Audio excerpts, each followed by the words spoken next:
समस्त को मोर नमस्कार पुणी थे स्वागत करुच्छे आम यूट्यूब चैनल को। ओडिया नववर्ष उपलक्षे समस्त को अनेक अनेक शुभेच्छा और शुभकामना। आज पणा संक्रांति अवसर में आम प्रस्तुत करिछु पणा। चलते देखिए पणा केमती प्रस्तुत करछि। देखंतु प्रथमे मु बेल को फटेकी नहीं जाइछि कोरिकी किसी समय पानी रे बतुरे की रखी देइथिली ताको एपरि भाबरे ता मंजी को सब बाहर कर दोछि।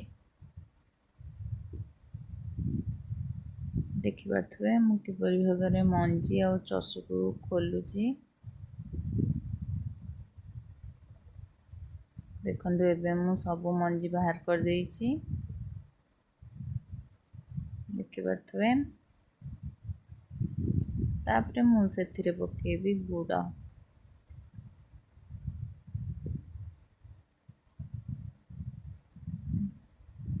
गुड़ को पकेकी भल भाव गोले देली।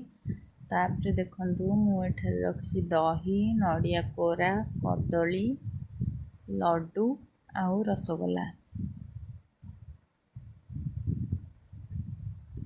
चलतु आम पकेबा। देखंतु प्रथमे मु कदली की एमती चकटिकी नहीं जाउची।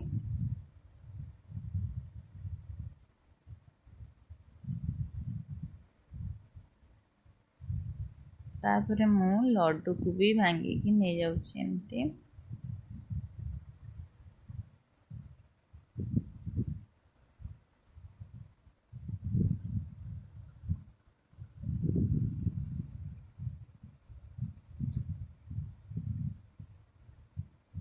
तापरे आम पकेबे रसगोल्ला। रसगोल्ला को भी एमती छोट छोट करके नहीं जिबा।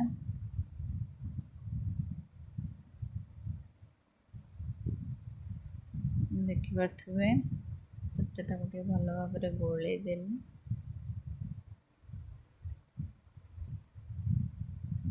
तापरे मु सेथिरे पकेबी दही।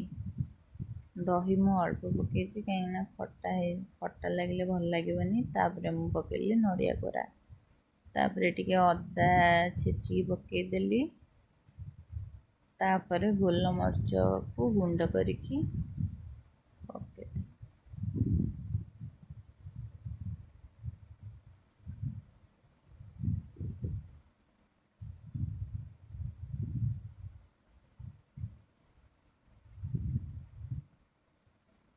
तापरे मु पकोछि सेव बुंदी। तापरे स्वाद अनुसार चीनी। तापरे बिस्कुट को एमती भांगिकी पके देबी। देखि पारथुबे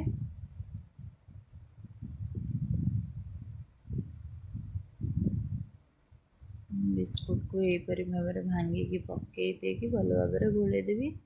देखि पारथुबे केते बहलिया हो जाइछि।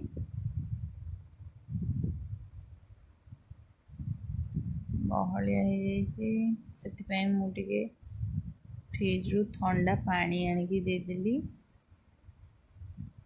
ठंडा पानी देले टिके पीबा पई भल लागिबो। रेडी ही गला हमर बेल पणा। देखि पारथुबे